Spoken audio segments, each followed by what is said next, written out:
Bismillahirrahmanirrahim. Assalamualaikum warahmatullahi wabarakatuh.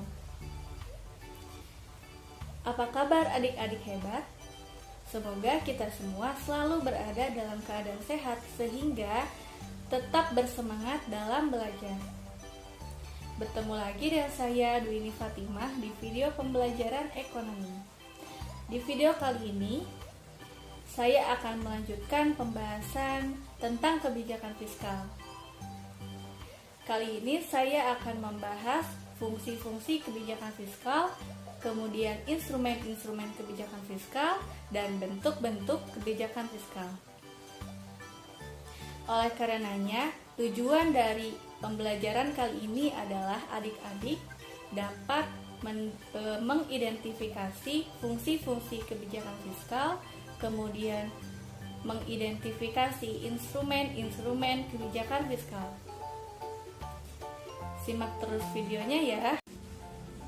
Baik, untuk kelancaran proses pembelajaran hari ini, alangkah baiknya kita berdoa terlebih dahulu. Berdoa menurut kepercayaan masing-masing dimulai.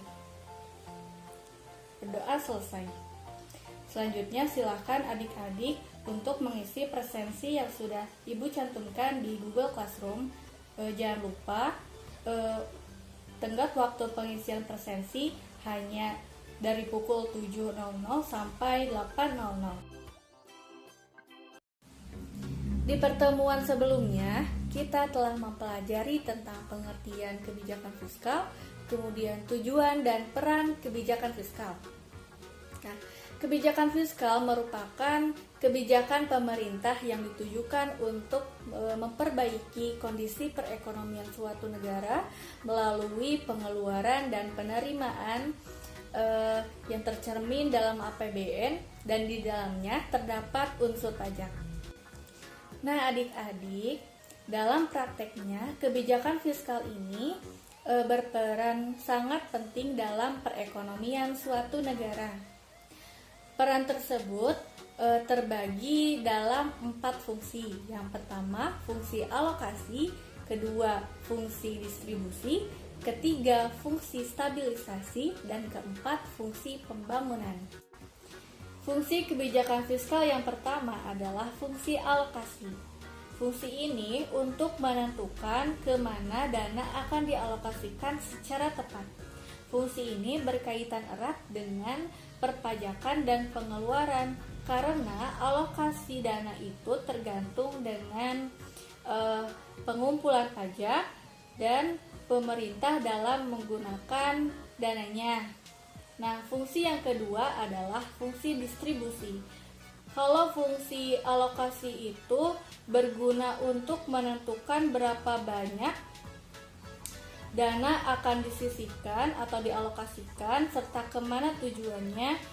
Kalau fungsi distribusi itu berguna untuk menentukan lebih spesifik bagaimana cara dana tersebut akan didistribusikan ke seluruh segmen ekonomi.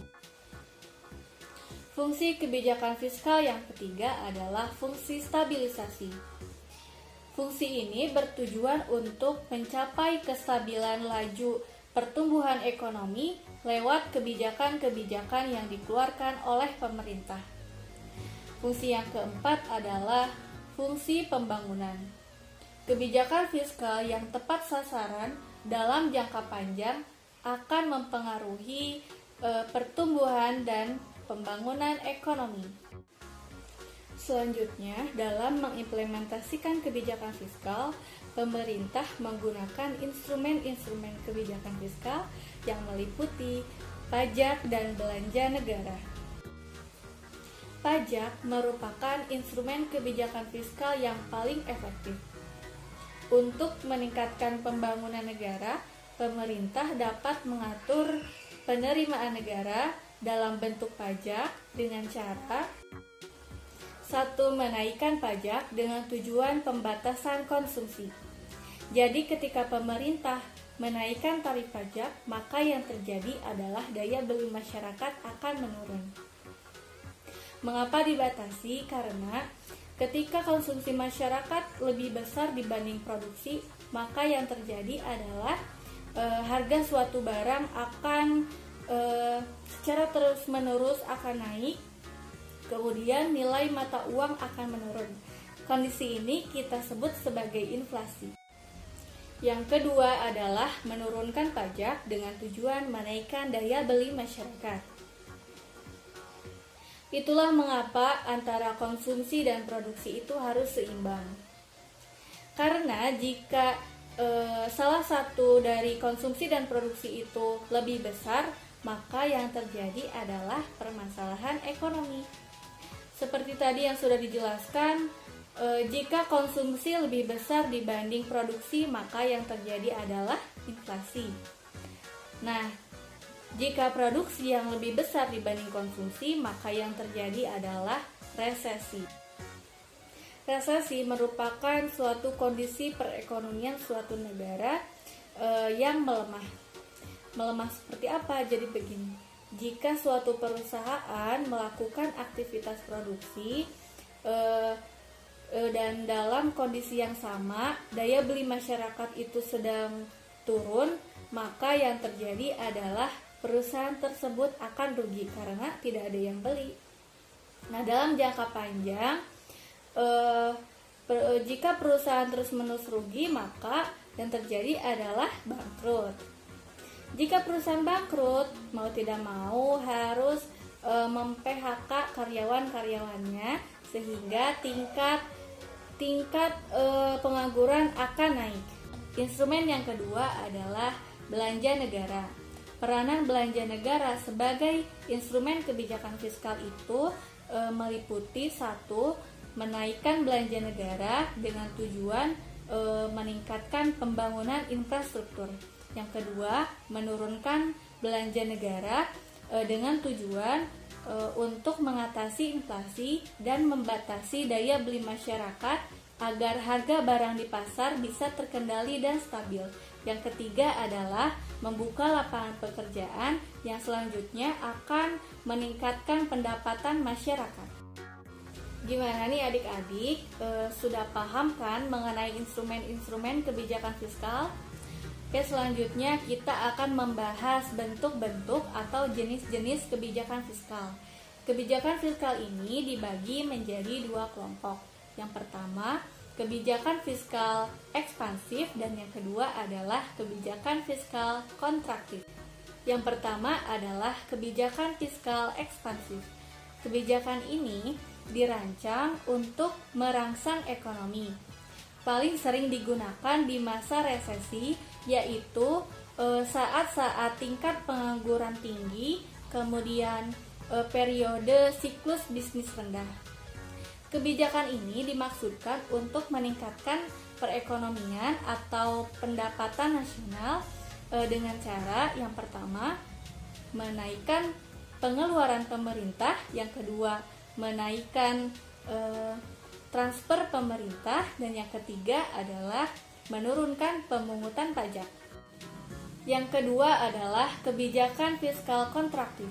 Kebijakan ini dimaksudkan untuk menurunkan gangguan perekonomian dengan cara yang pertama, menurunkan pengeluaran pemerintah, yang kedua, menurunkan pembayaran transfer, dan yang ketiga adalah menaikkan pemungutan pajak. Kebijakan ini dilakukan ketika perekonomian berada dalam kondisi pasar yang tidak mampu memenuhi permintaan masyarakat yang ditandai dengan permintaan agregat lebih besar dari penawaran agregat dan tingkat inflasi tinggi. Baik adik-adik, kita simpulkan materi kebijakan fiskal pada pertemuan hari ini. Pada praktiknya, kebijakan fiskal itu berperan sangat penting dalam perekonomian suatu negara. Peran itu terbagi menjadi 4 fungsi, yaitu fungsi alokasi, kedua fungsi distribusi, ketiga fungsi stabilisasi, dan yang keempat adalah fungsi pembangunan. Dalam melaksanakan kebijakan fiskal, pemerintah menggunakan instrumen-instrumen kebijakan fiskal yang meliputi pajak dan belanja negara. Kebijakan fiskal ini dikelompokkan menjadi dua. Yang pertama, kebijakan fiskal kontraktif, dan yang kedua adalah kebijakan fiskal ekspansif. Baik adik-adik, itu tadi video pembelajaran tentang kebijakan fiskal pada hari ini. Terima kasih yang sudah menonton tanpa di-skip-skip. Kemudian setelah menonton video pembelajaran kali ini, kita lanjutkan berdiskusi di Google Classroom.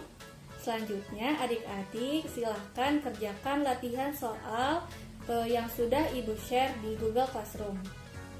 Dan jangan lupa untuk tenggat waktu pengumpulannya sampai hari Jumat besok. Mohon maaf jika masih ada kekurangan dalam menyampaikan materi karena kesempurnaan hanya milik Tuhan semata. Sampai bertemu di pertemuan selanjutnya. Wassalamualaikum warahmatullahi wabarakatuh.